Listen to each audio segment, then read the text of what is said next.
Ndabaramukije bakunzi ba televiziyo Renaissance nongera ndabaye ikaze muri ano makuru twabateguriye kuri uyu wa gatatu igenekerezo rya 16 gitugutu umwaka wa 2019 tuyahere ku ngingo nkuru ziyagize.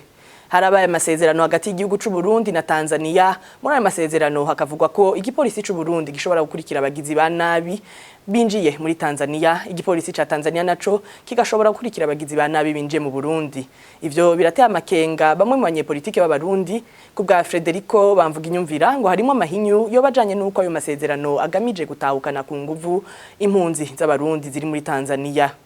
Ngo nta mwitwarariko leta y'u Burundi ishobora kugira ku mukenyezi mwirimizi kubera ibibazo igihugu kirimwo. Muri ano makuru muza gukurikira umufasoni Juliette Nijimbere, umwe mu bakenyezi baharanira ko amahoro agaruka mu Burundi. Idonido ya makuru ni mukanya.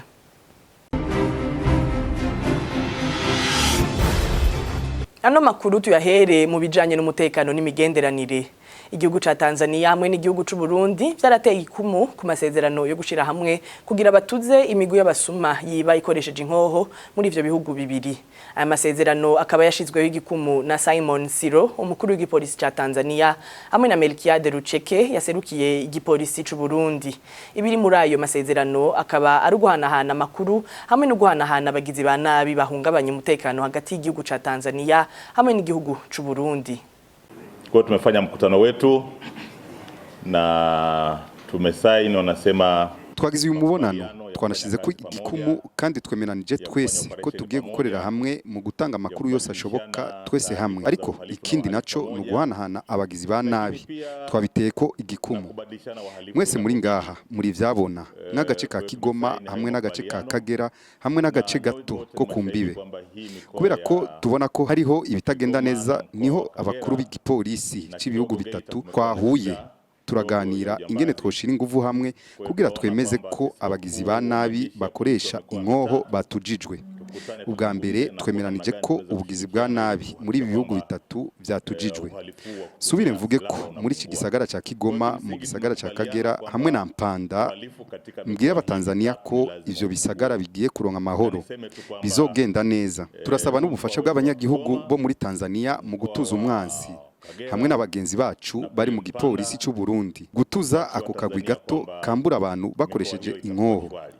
Ibi negezwa kubivuga kuko nta mwikomo ku muntu wese ashaka ko abanyetanzania bakora akazi kabo umutima utari mu nda. Nidushobora kwihanganira akagwi kari kurushi gahungabanya umutekano w'abanyetanzania canke bagenzi bacu b'abarundi gukorera akazi kabo imitima itari mu nda kubera akagwi kibisha inkoho. Nta nkeka tuzobatuza. Ndemeza neza ko umuntu wese akurikiza amategeko. Tujya tugwitwa abantu bari kurushi bigira nk'impunzi. Impunzi zitemewe bafatanyije n'abanyetanzania mu guhungabanya umutekano muri Tanzania canke mu guhungabanya umutekano mu Burundi. Bashake babireke, bashake babihebe, nimba bakunda imiryango yabo babireke baba abanyagihugu beza, ataruko naho tugiye kubatuza twisunza amategeko, ataruko naho bazokwicwa. Tutawashughulikia vizuri sana kwa mujibu wa sheria, na mbaya zaidi wanaweza kupoteza maisha yao. Tukivuga imigenderanire hagati y'igipolisi c'u Burundi n'igipolisi ca Tanzania, amasezerano aherutse gutegwa ko igikumu hagati ya leta ya Tanzania n'u Burundi, aho uburenganzira igipolisi ku mpande zose z'ivyo bihugu kwinjira mu gihugu ngo kurondera abagizi ba nabi nta kindi bigamije atari kuja gutahukana ku nguvu impunzi z'abarundi ziri muri Tanzania. Ivyo bivugwa na Frederic bamvuga inyumvira, icegera c'urongoye urunani Sefor ruharanira amasezerano ya Arusha. Kubwiwe ngo ayo masezerano ntabaho na hamwe mu gihe hari igipolisi impuzamakungu Interpol kijeje kurondera inkozi z'ikibi ziri mu kindi gihugu. Kurikira. Impunzi z'abarundi ziri muri Tanzania nizo zigowe ari kivumvu, ariko izindi mpunzi z'abazihari nta ngorane. Kandi cyo bwa mbere abarundi bahungira muri ico gihugu ca Tanzania kuva mu myaka ya 70 abarundi banye bahungirayo, uretse ko batiga amashuri ariko barahungirayo bakarima bakabaho. Uyu munsi rero igitandukanije ayo mareta yaho hambere na y'ubu ya Perezida Magufuli nuko leta ifitaniye ubucuti budasanzwe n'iya Gitega irongowe na Nkurunziza, kubera ko imbozo bari nyinshi, no kubera ko Nkumbure ariyo bigiye ibyo kubana bakabafasha ibitari bike, nibaza ko ari izo mvo ahanini. Hanyuma ubu rero impunzi ziba ziri mu gihugu cya Tanzania nk'icagirizi y'uko leta y'u Burundi yagize ibitari byo, bakavuga bati kugira ngo dusubize ko impuzu, reka izo mpunzi muzirukane ku nguvu. Nta kitakozwe, barabakiririye amasoko, barabakiririye amazu, barabapfunze, barabishemwo batari bake, barabomoye, urumva barabagize n'ibintu bitari bike. Ikibazo rero ni igikurikira, byose bisa n'ibitagenda neza. Ejo bundi bavuze bati batahana ku nguvu, turasonerera, ariko biranka barabatahana. Ubu rero barimo baravuga bati reka turabe ingene dukoresha igipolisi tugende gituze aba bantu bacu bari hariya, aba barundi bari muri Tanzania, igipolisi cy'u Burundi tugende cyitwe ko tugiye kurikirana inkozi z'ikibi. Ubona ko uyu munsi guhunga bingana kuba uri inkozi y'ikibi, nibaza ko ari cyo kintu baciye bakorera ko batureka tuvuge yuko abapolisi b'iwacu wa Tanzania bashobora kwinjira i Burundi, ariko ntibazigera binjirayo. Ndabizi mu bibazo byabo gusa abapolisi b'i Burundi bashobora kwinjira muri Tanzania bagiye kurondera impunzi bazitane ku ngufu cyangwa bazice. Ni ubukozi bw'ikibi mu bundi, kuko ikibazo cyaho kiba kiri. Ikindi nacyo mwana y'amasezerano ntabaho, kuko amategeko agenga ibihugu baravuga neza yuko iyo inkozi y'ikibi ivuye nk'ibonehembera muri Tanzania igahungira muri Kongo, igahungira muri Kenya, hari igipolisi cyitwa Interpol, ni kuvuga kijejwe mwene ibyo bikorwa. Nibyo rero baheza bakagendera ko amategeko bagendera kugira ngo bashobore gufashanya umutekano w'ibihugu bibiri. Mu bivugwa muri politike naho abanyepolitike b'abarundi ntibabona kumwe igihe Uburundi burimwo inyuma y'imyaka 58 heze umuganwa Rudoviko Rwagasore agandaguwe. Abanyepolitike bari inyuma y'umugambwe CNDD-FDD bavuga ko iragi rya Rwagasore ricubahirijwe, mu gihe nk'abo mu mugambwe w'Iprona batavuga rumwe na leta babona ko iragi rya Rwagasore ritariko rirubahirizwa, na cane cane muri iki gihe ubutegetsi bwa CNDD-FDD buriko buracanishamwo abarundi. Tubibaze Reverien Bazikamwe. Kubwa Jean Didier Mutabazi arongoye umugambwe Hadebu urimo kwa CNDD-FDD, umugambwe uri ku butegetsi, avuga ko hari bikwiye guhinduka, ariko kandi iragi rya Rwagasore ryubahirijwe n'ubutegetsi buhari. Twebwe rero tuko turisuzuma, turabona yuko hari ibintu dutegerezwa kwisubirako. Nka twebwe twamaze guca muri twaciye muri kaminuza, iyo umuntu amaze kuronka 18 kuri 20 bayita distinction, 18 kuri twebwe arakwiye ku 20. Ariko rero ngo ubutegetsi bwa Petero Nkurunziza ntiburagishinga no kubahiriza iragi rya Rwagasore. Umwigisha muri kaminuza Charles Nditije akaba n'umukuru w'umugambwe Iprona utavuga rumwe n'ubutegetsi, avuga ko biteye isoni kubona uyu munsi ubutegetsi buriko buracanishamwe abarundi. Abanywanyi b'umugambwe CNDD-FDD bakaba bitwa abene gihugu, mu gihe abandi ucumengo n'abarundi bibice. Jambo Rwagasore yadushikirije abari ku birango munsi, abari ku butegetsi ngo nibo bene gihugu, bita bene Burundi, akaba n'abarundi ngo n'abana b'abazanano. Basanga rero umugambwe CNDD-FDD ku butegetsi niwe kwegera ko byose ntawuronka akazi atari CNDD-FDD, imigambwe yindi yakubagurwa urabigera icyo kubirasomye kandi ubwanjye niwe imigambwe yarashyiriwewe. Ubwo rero ubu neza twasubiye mu bukoroni bushasha, ntari kwikukira ndagaje cyane cyane no kuterambere ridakumira ku butungane. Babyo rero ubutungane ntabwo kihari, ubutungane bucamanza butegekwa guca imanza z'ingondagonde, guca imanza abanyepolitike, gutanga itahe ku bantu ashobora cyose basabwa na leta. Ivyo bakaba babivuga inyuma yo kwibuka imyaka 58 iheze umuganwa Rudoviko Rwagasore agandaguwe hari kuri uyu wa mbere uheze. Uburundi bukaba buri mu njyane za politike kuva mu kwezi kwa kane mu mwaka wa 2015 bivuye ku kwitoza ku kiringo ca gatatu kwa Petero Nkurunziza, ukwitoza kwiyamirijwe n'abatavuga rumwe n'umugambwe CNDD-FDD hamwe n'amashirahamwe adaharanira ivyicaro vya politike. Mu njyane zimaze igihe mu ishengero ry'Abadventiste bo munsi w'indwi, mushikiranganje w'intwaro yo hagati Pascal Barandagiye amenyesha ko Joseph Ndikujyayo ari we yemewe kwaserukira iryo shengero imbere y'amategeko. Joseph Ndikujyayo akaba yari yarakombowe muri ayo mabanga. Hari mu gihe mushikiranganje Pascal Barandagiye yariko yishura ku bibazo by'abashinga amateka kuri uwa kabiri. Ni nkuru tubaza Thierry Bigirindavyi. Ishengero ry'Abadventiste bo munsi y'indwi mu Burundi ririmwe injyane zadutse kuva mu mpera z'umwaka wa 2018. Abagabo babiri ba pastor muri iryo shengero nibo baniganira ikibanza c'uriserukira imbere y'amategeko.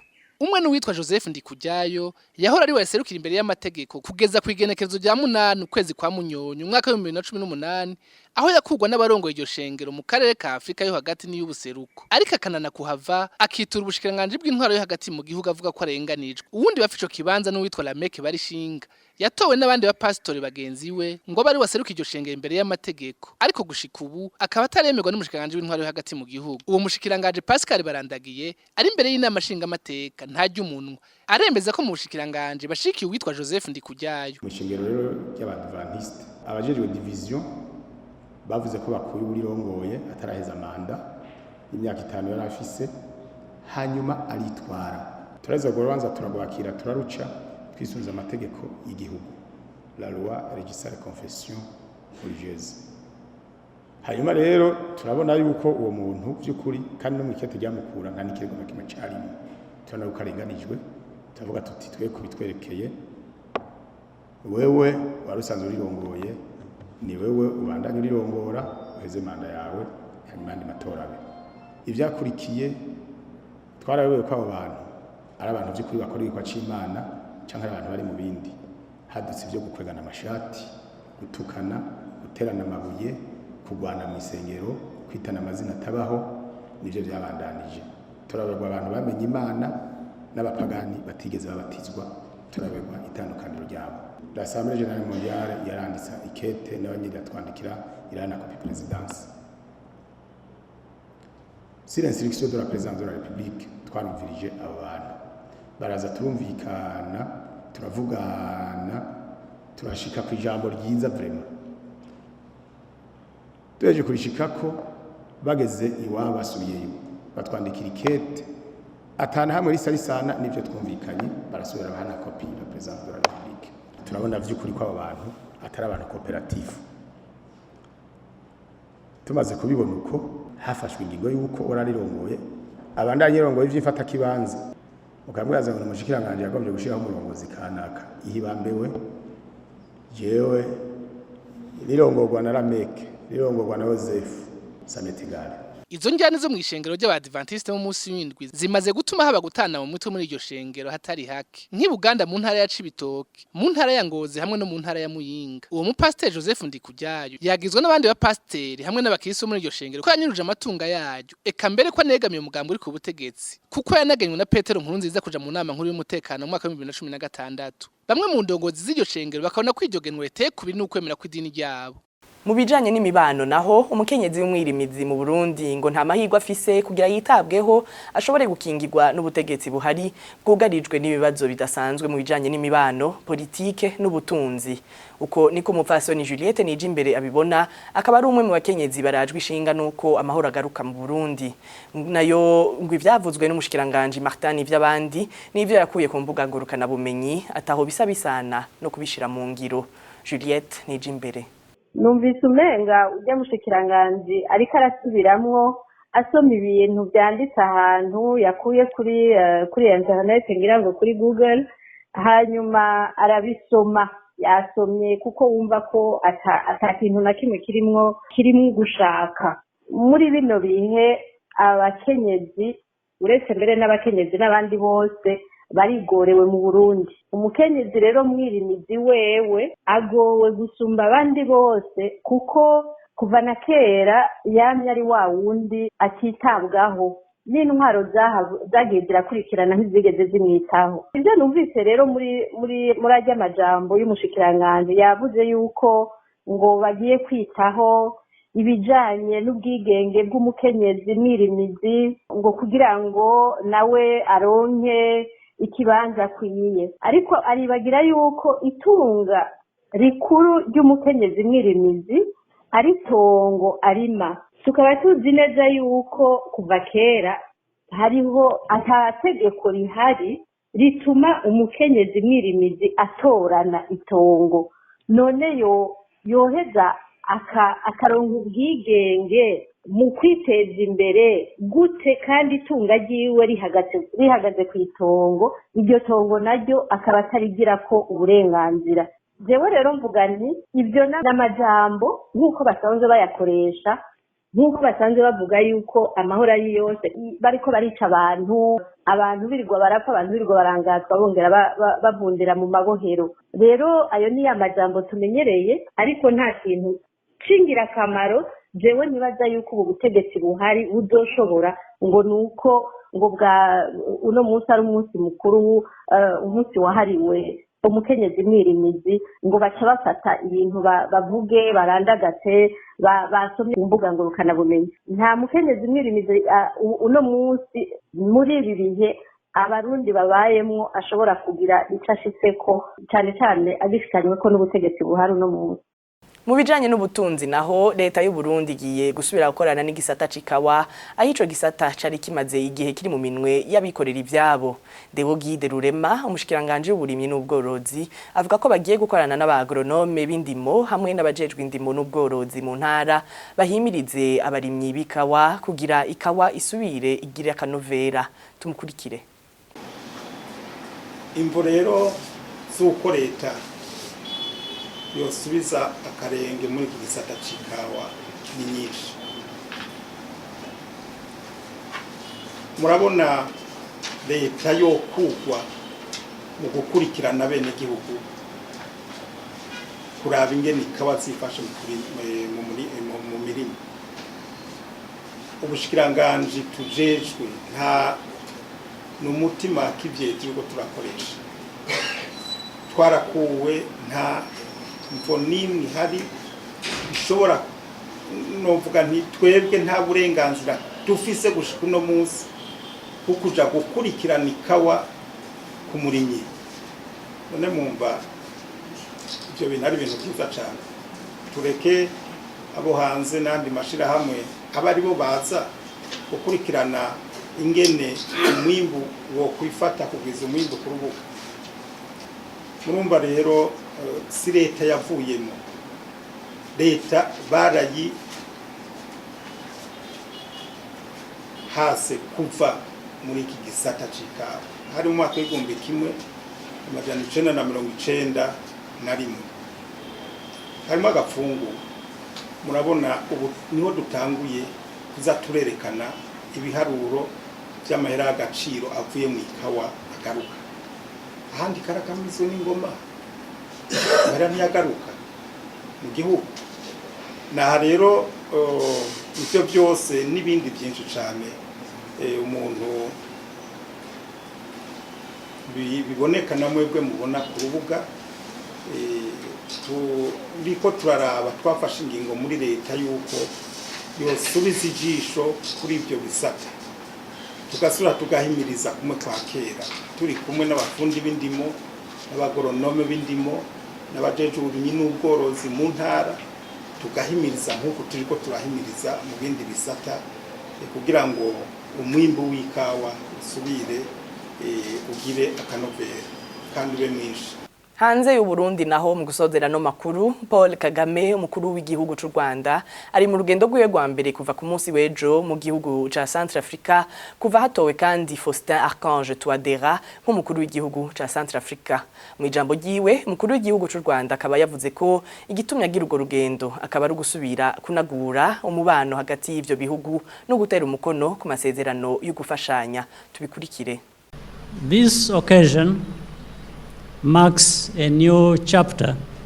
Nakaryo ko gusubira kunagura umubano hagati y'ibihugu by'u Rwanda n'igihugu ca Centrafrica. Uyu munsi tukaba twashize umukono ku masezerano y'agaciro atuma ibikorwa duhuriye ko bishinga imizi. Ibihugu byacu byose byaciye mu bihe bikomeye, ivyo ntitubikekeranya, ariko nta gihugu na kimwe gihora kibonwa muri ivyo bihe bibi. Buri gihe haba hari amahitamwo mashasha dushize hamwe kugira twubake kazoza aho buri munyagihugu aba afise agaciro kamukwiriye. Politike nziza igomba gushira abantu hamwe kugira bagire ukubaho neza kuruta kubatandukanya.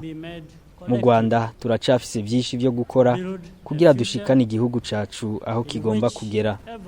Guhindura ukubaho kw'abanyagihugu n'urugendo rurerure. Ikiba gikenewe no kuba hamwe mukavyitaho mukabiha n'umwanya. Twizera tudakekeranya ko biciye mu gufashanya hagati yacu nk'abanyafrika hamwe n'ivyiyumviro byacu n'ibindi byankenegwa tuzobishobora. Uru rugendo rw'abanyarwanda twabifashijwemo n'abashiki bacu b'abanyafrika n'abandi n'ivy'agaciro gakomeye ku gihugu cacu gusangiza abandi ibyo dufise n'uburambe tubifisemwo aho bikenewe hose. Ndangije shimira umukuru w'igihugu n'abanyagihugu ku ntambwe bagezeko mu kugarukana amahoro no gusubiza hamwe. For the steps taken thus far toward peace and reconciliation. Aha niho amakuru twabateguriye agarukiye, tukaba tubashimiye ko mwayakurikiye naho butaha.